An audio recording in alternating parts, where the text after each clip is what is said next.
লিটু রে, আমি তো তোর বড় ভাই। তুই আমার সাথে এমন ব্যবহার করতে পারিস না, এটা কিন্তু তোর মোটে উচিত হচ্ছে না। এ বাড়িতে তোমার কিছু নেই। তোমাকে বলছি তো, এই বাড়ি থেকে বের হয়ে যেতে। এখনই বাড়ি থেকে বের হয়ে যাও। তুমি বোকা পেয়ে আমার স্বামীর কাছ থেকে সমস্ত সম্পত্তি লিখে নিয়েছো, এখন আমাদের বাড়ি থেকেও বের করে দিচ্ছ। ওপরওয়ালা কিন্তু এত বড় অন্যায় সইবে না। আমরা জোরপূর্বক কিছুই লিখে নিইনি। তোমার স্বামী আমার স্বামীর কাছ থেকে টাকা নিয়েছে, সেজন্যই আমরা জমি লিখে নিয়েছি। সামান্য ওই কটা টাকার জন্য পুরো জমি লিখে নিয়েছো? এটা কেমন কথা? তোমাদের তো বলেছি সেই টাকাটা দিয়ে দিতে, সে টাকা দিতে পারোনি। এখন তো জমি আমাদের, এখন এখান থেকে বেরিয়ে পড়ো তো দেখি। লিটু, আমি তোর বড় ভাই হয়ে তোর কাছে অনুরোধ করছি, আমাকে এভাবে বাড়ি থেকে বের করে দিস না। এই শীতের রাতে বাড়ি থেকে বের করে দিলে আমরা কোথায় যাব বলতো? শীতের মধ্যে আমরা তো মরে যাব ঠান্ডায়। তোমরা কোথায় যাবে সেটা আমি বলে দিতে পারবো না। এখান থেকে চলে যাও, না হলে কিন্তু তোমাদের লাশ বের করে ছাড়বো ঘর থেকে। ছোট ভাইয়ের হাতে মরার চাইতে বাইরে ঠান্ডায় জমে মরা অনেক ভালো হবে। চলো এখান থেকে। কে কে? চোর চোর, আমার বাড়িতে চোর এসেছে। কে কোথায় আছো? আমাকে বাঁচাও। বুড়িমা, চেঁচামেচি করো না গো, আমরা চোর নই। তোমার চেঁচামেচি শুনে গ্রামের লোক এসে আমাদের গণধোলাই দেবে চোর বুঝে। দরজাটা খোলো। কি হয়েছে? এই ঠান্ডার মধ্যে শীতের রাতে তোরা কোত্থেকে এলি? তোদের এই অবস্থা কেন? কিছু হয়েছে নাকি? যতটুকু হয়েছে তার চেয়ে বড় কিছু তুমিই করে ফেলতে। যেভাবে চেঁচিয়ে উঠেছিলে, গ্রামবাসী সবাই চলে আসতো, আমাদের উত্তম মধ্যম দিত। এত রাতে কেউ দরজা ধাক্কালে, কথা না বললে আমি কি করব? আমি তো বুড়ো মানুষ, এখানে একা থাকি। চোর ডাকাত আসলে রক্ষা আছে আমার? যাই হোক, তোদের এই অবস্থা কেন সেটা আগে বল। সবই আমাদের কপালের দোষ গো বুড়িমা। আমাদের বাড়ি থেকে বের করে দিয়েছে ওই লিটু আর তার বউ ফুলমতি। এটা কেমন কথা হলো? বড় ভাই আর ভাবিকে ঘর থেকে বের করে দিল? কিছু টাকা ধার নিয়েছিলাম, সেজন্য আমার থেকে একটি কাগজে স্বাক্ষর নিয়েছিল। এখন বলে টাকার বিনিময়ে জমি নাকি লিখে দিয়েছি, সেজন্য ঘর থেকে বের করে দিল। তোমার এখানে একটু আশ্রয় দাও না গো, ও নাহলে শীতে মারা পড়বো বুড়িমা। ঠিক আছে ঠিক আছে, তোরা এত বিপদে পড়েছিস, তোদের সাহায্য না করলে কি হবে? আমার ওই পাশের ঘরটা ফাঁকা আছে, তোরা সেখানেই থাক। তোমাকে অনেক অনেক ধন্যবাদ বুড়িমা। ধন্যবাদ দিতে হবে না, তোরা যা, ওখানে চলে যা। কি গো বুড়িমা, কি খবর তোমার? আজকাল তো আমাদের ওদিকে আর আসোই না, দেখাই যাচ্ছে না তোমাকে। তোদের মতো মানুষের সাথে এখন আর কথা বলতে ইচ্ছে করে না, সেজন্যই যাই না। এটা আবার কেমন কথা বললে বুড়িমা? আমরা আবার তোমাকে কি করলাম এত কঠিন কথা বললে? যারা নিজেদের কাছের মানুষদেরই ঘর থেকে বের করে দিতে পারে, কিছু টাকার জন্য জমি লিখে নিতে পারে, সেসব মানুষ আর যাই হোক ভালো মানুষ হবে না। সেজন্য এখন থেকে খারাপ মানুষদের কাছে যাচ্ছি না, ভালো মানুষের সাথে থাকার চেষ্টা করছি। তোমাকে নিশ্চয়ই কেউ উল্টোপাল্টা কথা বুঝিয়েছে, সেজন্যই তুমি এমন ব্যবহার করছো। মানুষ মিথ্যে বললে তুমি সেসব কেন বিশ্বাস করো বুড়িমা? আমরা কাউকে বাড়ি থেকে বের করে দিইনি, ওরা নিজেরাই এই গ্রাম ছেড়ে চলে গেছে। অনেক মানুষ ওদের কাছে টাকা পেত। তোরা যে সত্যি কথা বলছিস না, তোরা যে আসলে মিথ্যে কথা বলছিস, সেটা এখন আমি আরো ভালোভাবে প্রমাণ পেলাম। কিভাবে প্রমাণ পেলে?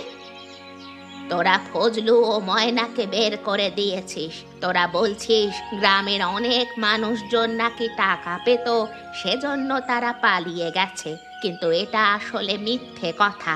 আমি নিজেই তো ওদের আশ্রয় দিয়েছি, ওরা তো আমার বাড়িতেই আছে। কি বলছো তুমি? ওদের আশ্রয় দিয়েছো তোমার বাড়িতে? হ্যাঁ হ্যাঁ দিয়েছি, আমি ওদের সাহায্য করেছি, তাতে কি? আচ্ছা ঠিক আছে, ভালো করেছো। তাতে কি হয়েছে সেটা তোমাকে পরে বোঝাচ্ছি।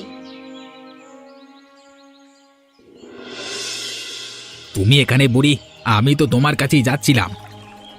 আমার কাছে আবার কেন যাচ্ছিলে? আমি তোদের সাথে কোনো ধরনের সম্পর্ক রাখতে চাই না। আমার সাথে তোরা আর কখনো কথা বলবি না। তুমি মনে হচ্ছে বুড়ি এখন আমাকে ঠিকঠাকভাবে চেনো না। ঘাটে যে তোমার নৌকাটা বাঁধা রয়েছে সেটা তো দেখতেই পাচ্ছ। কালকে যদি এই নৌকাটা ডুবে যায় তখন কেমন হবে? এটা কেমন কথা বলছিস তুই লিটু? নৌকাটা কাজ সেরে মাত্র 2-3 দিন হলো পানিতে নামিয়েছি। এই নৌকাটা দিয়ে মাছ ধরে আনলেই আমার সংসার চলে। আমি এটা ভাড়া দিই। এটা ডুবে যাবে কেন? এখন তো ডুবছে না, কখন ডুবে যায় সেটা তো আর বলা যায় না। লিটু, তুই কি আমাকে হুমকি দিচ্ছিস? আমি যে হুমকি দিয়ে থেমে থাকি না সেটা এই গ্রামের সবাই ভালো করেই জানে। তোমার বাড়িতে যাদের আশ্রয় দিয়েছ আজকের মধ্যে তাদের বাড়ি থেকে বের করে দাও, না হলে তোমার কপালে কি আছে নিজেও টের পাবে না। এটাই আমার শেষ কথা বলে গেলাম, মনে রাখবে। কি হয়েছে বুড়িমা? তোমাকে এত চিন্তিত লাগছে কেন? কিছু হয়েছে নাকি? আমি যে কি করব নিজেও বুঝতে পারছি না। সেই দুপুর থেকে একটা কথাই ভাবছি, কোনোভাবেই কিছু বুঝতে পারছি না কি করব। বল। আমাদের ডেকেছো কেন সেটা বলো, তাহলেই তো আমরা বুঝতে পারবো তোমার এত চিন্তা কিসের। আজকে তোর ছোট ভাই লিটুর সাথে আমার কথা হয়েছিল। তোরা তো ভালো করেই জানিস নদীর পাড়ের ওই নৌকাটা দিয়েই আমার সংসার চলে। কদিন আগেই নৌকাটা সারিয়েছি। লিটু এসে আমাকে হুমকি দিল, আবার নৌকা নাকি ডুবিয়ে দেবে। এটা আবার কেমন কথা বুড়িমা? লিটু তোমার নৌকা ডুবিয়ে দেবে কেন? লিটুর সাথে তোমার শত্রুতা কিসের? তুমি কি করেছিলে লিটুর সাথে? আমার সাথে লিটুর কোনো ধরনের শত্রুতা নেই। লিটুকে আমি কিচ্ছু করিনি। তাহলে লিটু এমন করে বলছে কেন তোমার কাছে সেটা জিজ্ঞেস করনি? জিজ্ঞেস তো আমি অবশ্যই করেছি। তোদের এ বাড়িতে আশ্রয় দিয়েছি সেজন্য ক্ষেপে গেছে। তোদের যদি এ বাড়ি থেকে বের করে না দেই তাহলে লিটু আমার নৌকা ডুবিয়ে দেবে। এখন আমার তো কিছুই করার নেই। আমি কি করব বল তোরা? বুড়িমা, তোমায় এত চিন্তা করতে হবে না। আমাদের জন্য তোমার কোনো ক্ষতি হয়ে যাবে সেটা আমরা চাই না। সকাল হলেই আমরা চলে যাব, তুমি কোনো চিন্তা করো না। কি গো, তুমি এসে এখানে বসলে কেন? রাত হওয়ার আগে থাকার যে একটা ব্যবস্থা করতে হবে। অনেক পথই তো হাঁটলাম, কোনো জায়গাতেও থাকবার জন্য এক টুকরো জায়গা পেলাম না। শীতের দিনে এইভাবে বাইরে তো থাকা যাবে না। দেখো, এ বটগাছটা কত বড়। আমরা চাইলে এখানে আমাদের বাড়ি তৈরি করতে পারি। এসব কি বলছো তুমি? দিনের বেলাও মানুষ এখানে ভয়ে আসে না, আমরা কিনা এখানে বাড়ি তৈরি করব? এখানে মানুষ আসে না, সেই জন্যই তো সবচেয়ে ভালো। লিটু জানতেও পারবে না আমরা এখানে আছি।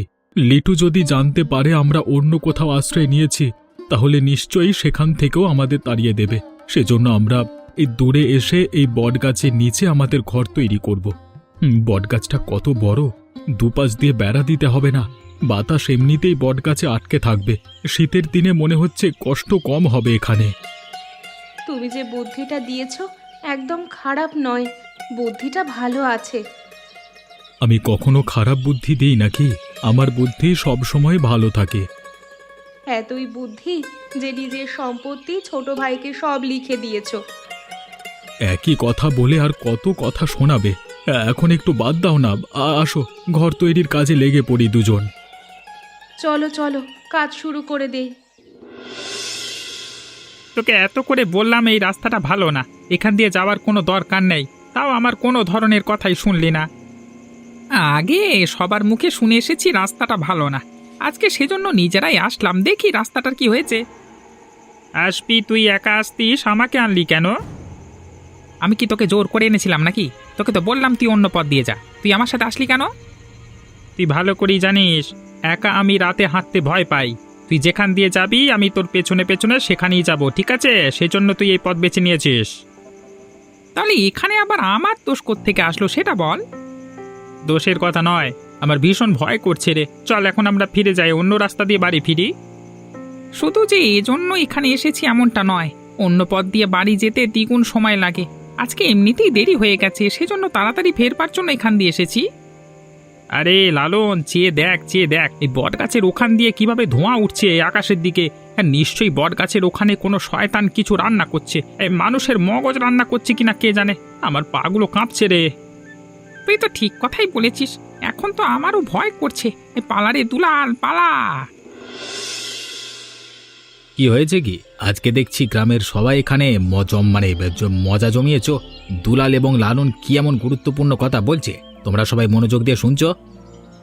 আমরা এমন কথা বলছি যেটা শুনলে তোমার গায়ের সমস্ত লোম দাঁড়িয়ে যাবে। কি বলছো কি? এমনটা হয়েছে কি যেটা শুনলে আমার সমস্ত লোম দাঁড়িয়ে যাবে? এই গত রাতে আমরা সেই পুরনো বটতলা রাস্তাটা দিয়ে ফিরছিলাম কাজ শেষ করে। হঠাৎ সেখানে আসতেই কেমন যেন গন্ধ পেলাম, নানান রকমের আওয়াজ হচ্ছিল। আমরা সামনে এগোতে দেখি বট গাছের আগা দিয়ে ধোঁয়া বের হচ্ছে। এতে ভয় পাওয়ার কি হলো? শীতের দিন বট গাছ দিয়ে ধোঁয়া বের হতেই পারে, তাতে ভয় পাওয়ার কি আছে? তুমি যদি সেখানে থাকতে না, তোমার ঘাড় মটকাতো। আমরা কোনো রকমে বেঁচে ফিরেছি। আমরা সেখানে দেখেছি মানুষের মগজ রান্না হচ্ছে, সেই জন্যই ধোঁয়া উঠছিল। কি বলছো কি? নিজের চোখে দেখেছো? এটা কেমন কথা বলছো? আমরা দেখেছি কি অন্য লোকের চোখ দিয়ে নাকি? যত সব ফাও কথা তোমার। কি রে ফুলমতি, তুই হঠাৎ করে আমার বাড়িতে কি মনে করে? তুই তো এখানে আসিস না। এতদিন তোমার এখানে কেন আসিনি সেটা তুমি ভালোভাবেই বুঝতে পেরেছো। সেটা তো অবশ্যই আমি বুঝতে পেরেছি। তা আজকে হঠাৎ করে কি মনে করে? যার জন্য আসিনি সেসব তো সমাধান হয়ে গেছে। এখন তো ওরা এই গ্রামে নেই, অন্য কোথাও হয়তো চলে গেছে। তোমার সাথে আমাদের ভালো সম্পর্ক, সেটা নষ্ট করে লাভ আছে? এজন্যই তোমার একটু খোঁজ খবর নিতে আসলাম। যাই হোক, এতদিনে তাহলে বুঝতে পারলি। তা কি এমন সংবাদ নিয়ে এসেছিস জানিয়ে গল্প করতে চাচ্ছিস? তুই তো গল্প করার প্রয়োজন পড়লেই এখানে আসিস, তাছাড়া তো আসিস না। গ্রামের নিষিদ্ধ যে রাস্তাটা বটগাছে, সেখানে নাকি গ্রামের মানুষেরা মানুষের মগজ রান্না করার ধোঁয়া উঠতে দেখেছে। সব কথা কে বলে? কোথা থেকে শুনিস সেসব কথা তুই? পুরো গ্রাম এটা বলা বলি করছে। বটতলায় কেউ থাকে না, দিনের বেলাও ভুলে কেউ যায় না। সেখান থেকে ধোঁয়া উঠছে রান্নার। নিশ্চয়ই শয়তানি আত্মারা করেছে, বুঝতেই তো পারছো। এটা বলতেই তুই এখানে এসেছিলি? আমি তো তোমার ভালোর জন্যই এসেছি, তোমাকে সাবধান করতে এসেছি। তুমি তো একা থাকো, এখন থেকে একটু সাবধানে থাকবে। আচ্ছা ঠিক আছে, তুই আমার অনেক বড় উপকার করেছিস। এখন থেকে আমি সাবধানেই থাকবো। আচ্ছা ঠিক আছে, আমি তাহলে গেলাম। কি বুড়িমা, তুমি কোত্থেকে আসলে? আমরা এখানে আছি সেটা তুমি কিভাবে জানো? তুমি যে এখানে এসেছো, কেউ তোমাকে দেখে ফেলেনি তো? তাহলে কিন্তু আমাদের বিশাল বড় সর্বনাশ হয়ে যাবে বুড়িমা। তা নিয়ে তোদের এত চিন্তা করতে হবে না। আমি সাবধানে এসেছি, আমি সবটা জানি। তোরা যে এখানে আছিস সেটা আমি বুঝতে পেরেছি। তুমি আমাদের বাঁচালে। তুমি আবার কাউকে বলো না যে আমরা এখানে আছি, কেউ জানে নাকি? আমি কাউকে বলবো না, কেউ জানেও না। কিন্তু আমার কথা হচ্ছে, তোরা লোকজনদের ভয় দেখাচ্ছিস কেন? এটা আবার কেমন কথা বললে বুড়িমা? আমরা তো কাউকে ভয় দেখাইনি এখন অবধি। ও আচ্ছা, এখন সবটা বুঝতে পেরেছি। কি বুঝতে পেরেছো আমাদেরও বলো। গ্রামের সবার মধ্যে রটেছে যে এই বটতলায় নাকি ভূত প্রেত থাকে। তারা নাকি এখানে মানুষের মগজ রান্না করে। গ্রামবাসী সবাই ভয় পালাচ্ছে, এ পথে কেউ আসছে না। হায় হায়, তাহলে এখন কি হবে? গ্রামবাসী সবাই ভয় পেতে থাকবে তো। গ্রামবাসীরা কার কি হোক সেটা তোদের দেখার বিষয় নয়। আমার কাছে একটা ভালো বুদ্ধি আছে। তোরা যদি সে অনুযায়ী কাজ করতে পারিস তাহলে দেখবি তোদের দিন আবার পাল্টে যাবে। কি বুদ্ধি বলো তো বুড়িমা, বলো বলো। আমি এটা দেখে অবাক হচ্ছি। তুমি বুড়িমা, এত বুড়ো বয়সে তোমার এত সাহস কোত্থেকে আসে? গ্রামের কেউ এখানে আসতে রাজি হলো না, তুমি আমাকে নিয়ে এলে। তোর মতো লোক গ্রামে খুবই কমই আছে।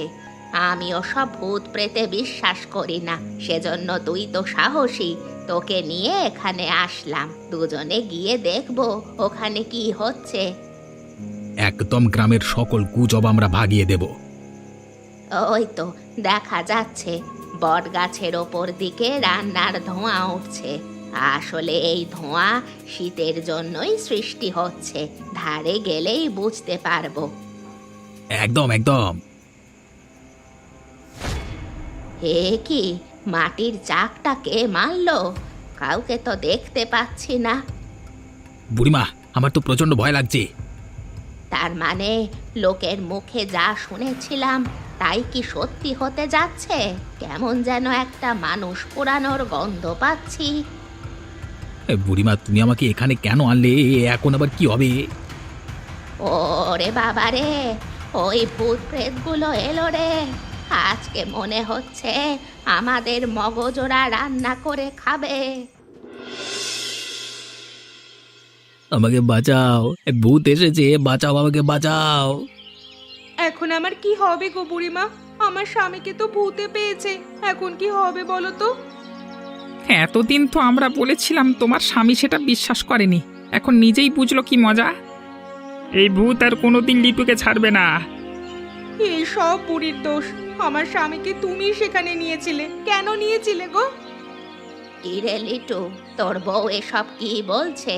আমি তোকে বাঁচিয়ে আনলাম, তোর বউ কিনা এখন আমাকেই দোষ দিচ্ছে। বুড়িমাকে কেউ কিচ্ছু বলবে না, বুড়িমা আমাকে বাঁচিয়েছে। বুড়িমা, তখন আর কি হয়েছিল আমাকে একটু বলো, আমি তো জ্ঞান হারিয়ে ফেলেছিলাম। বটতলার ভূতটা ভালো আছে, খারাপ মানুষকেই শাস্তি দেয়, ভালো মানুষকে কিচ্ছু করে না। তুই অজ্ঞান হওয়ার পর আমি শব্দ শুনতে পেলাম, তুই নাকি তোর ভাইকে ঠকিয়ে সমস্ত সম্পত্তি নিয়েছিস, সেজন্য ওই ভূত ক্ষেপে আছে। তুই যদি তোর এই ভুল শুধরে নিস তাহলে ভূত তোকে ছেড়ে চলে যাবে, না হলে সব সময় তোর সাথেই থাকবে। আমার ভাইরা কোথায়? কিছুই তো আমি তা জানি না বুড়িমা, এখন কোত্থেকে তাদের পাবো? তোমার কাছে নিশ্চয়ই তাদের সন্ধান আছে। আমি জানি, যেভাবেই হোক তাদের আনার ব্যবস্থা করো তুমি, আমি আমার ভুল শুধরে নিতে চাই। এত করে যেহেতু বলছিস, আমি খোঁজ করে দেখি তোর ভাই আর তার বউকে খুঁজে পাওয়া যায় কিনা, পেলে নিয়ে আসবো। তুই ভুল করেও বাইরে যাবি না, তোকে কিন্তু তুলে নিয়ে যাবে। আচ্ছা আচ্ছা, ঠিক আছে বুড়িমা, ঠিক আছে। অনেক কষ্ট করে তোর ভাই আর ভাবিকে আমি জোগাড় করে এনেছি। কত পরিমাণ যে কষ্ট হয়েছে সেটা তোদের বলে বোঝাতে পারবো না। তারা তো এখানে আসতেই চাচ্ছিল না। এত করে বলেছি এ বাড়িতে আমরা আসবো না, এ বাড়িতে আমাদের কিচ্ছু নেই, এখানে কেন আনলে তুমি বুড়িমা? এটা কেমন কথা? ফজলুর ছোট ভাই অসুস্থ, ও এখানে আসবে না? যে ছোট ভাই আমাকে বাড়ি থেকে বের করে দিয়েছে, আমার সমস্ত সম্পত্তি নিজের নামে লিখে নিয়েছে, সেই ভাই অসুস্থ, সেজন্য এখানে আসবো আমি? আমি এত কিছু জানি না। লিটু আমাকে দায়িত্ব দিয়েছিল তোদেরকে এখানে আনার জন্য, আমি তোদেরকে এখানে এনে দিয়েছি। এখন লিটু কি করবে সেটা লিটুই জানে। বুড়িমা, তোমাকে অনেক অনেক ধন্যবাদ। দাদা বৌদি, তোমরা আমাকে ক্ষমা করে দাও, আমি ভুল করে ফেলেছি। এমন ভুল কখনো হবে না। আমি তোমাদের সম্পত্তি সমান ভাগে ভাগ করে দিচ্ছি তোমাদের নামে। দয়া করে আমার জন্য একটু আশীর্বাদ করো। কি গো, তুমি এখনো চুপ করে আছো কেন? তোমার ছোট ভাই না হয় একটা ভুল করে ফেলেছিল, সেটার জন্য এখন সে ক্ষমা চাচ্ছে। তোমার অবশ্যই তাকে ক্ষমা করে দেওয়া উচিত। যেহেতু ছোট ভাই ভুল করে মাফ চেয়েছে, তার উপরে আর কিছু থাকে না রে ফজলু। তুই যদি এখন তোর ছোট ভাইকে ক্ষমা করে না দিস তাহলে গ্রামবাসীরা সবাই এতে কষ্ট পাবে। তোর ছোট ভাইয়ের তরফ থেকে আমরাও ক্ষমা চাচ্ছি। ওকে তুই ক্ষমা করে দে, আর সমস্ত সম্পত্তি এখনই তোর নামে আবার ফিরিয়ে দিবে ও। কিরে লিটু, দিবি নে? দেবো দেবো, যা লাগবে সব দিয়ে দেবো, কোনো সমস্যা নেই। কিরে লিটু, এখন আর তোর কোনো ধরনের সমস্যা হচ্ছে না তো? না না বুড়িমা, এখন আমার আর কোনো ধরনের সমস্যা হচ্ছে না। দাদা আমাকে মাফ করে দিয়েছে, সেজন্যই ভূতটাও আমার কাছ থেকে চলে গেছে। আর কখনো ভুলেও কিন্তু তুই সেই বট গাছের দিকে যাবি না, ওখানে যাওয়া তোর কিন্তু নিষেধ। না না না না, কোনোভাবেই আমি ওখানে যাব না। বাড়িতে একটু কাজ আছে, আমি বাড়িতে যাই, তোমরা গল্প করো। বুড়িমা, তুমি এত বড় একটা বুদ্ধি কিভাবে করলে? আমি নিজেও তো বুঝতে পারছি না কিভাবে কি করলে তুমি। আমার বুদ্ধি দিয়ে আমি তেমন কিছুই করি না, আগে সম্পূর্ণটা সাজানো হয়েছিল, পরে আমি একটু বুদ্ধি খাটিয়ে এদিক ওদিক করে ফেললাম, তাতেই সমস্ত কিছুর সমাধান হয়ে গেল। তোমাকে যে কি বলে ধন্যবাদ দেব বুড়িমা, তুমি না থাকলে এই অসাধ্য আমি কখনোই সাধন করতে পারতাম না। তেমন কিছু নয়, তুই যে একজন ভালো মানুষ, সেজন্যই আমি তোকে সাহায্য করার চেষ্টা করেছি। তোর জায়গায় অন্য কোনো খারাপ মানুষ হলে নিশ্চয়ই আমি তাকে কোনো ধরনের সহযোগিতাই করতাম না। লিটু আসল সত্যটা যখন জানতে পারবে, নিশ্চয়ই তোমার অনেক বিপদ হবে। আমরা না চাইলে আসল সত্যিটা কোনোভাবেই জানা যাবে না। কিন্তু গ্রামের মানুষ শুধু শুধু ওই বটগাছটার নিচে যেতেই বা ভয় পাবে, সেটা কি হবে? আমি তো সেটাই চাই। আগে দেখতাম ছেলে পেলে ওখানে গিয়ে মাদক সেবন করত, এখন ভয়ের জন্য ওখানে কেউই যাচ্ছে না। এটাই সবচেয়ে ভালো হয়েছে। অনেকক্ষণ কথা বললাম, চলো বাড়ির দিকে যাই। চল চল। আপনারা যদি এত সুন্দর সুন্দর গল্প আরো দেখতে চান, তাহলে অবশ্যই আমাদের চ্যানেলকে সাবস্ক্রাইব করে বেল আইকনে ক্লিক করবেন। ধন্যবাদ।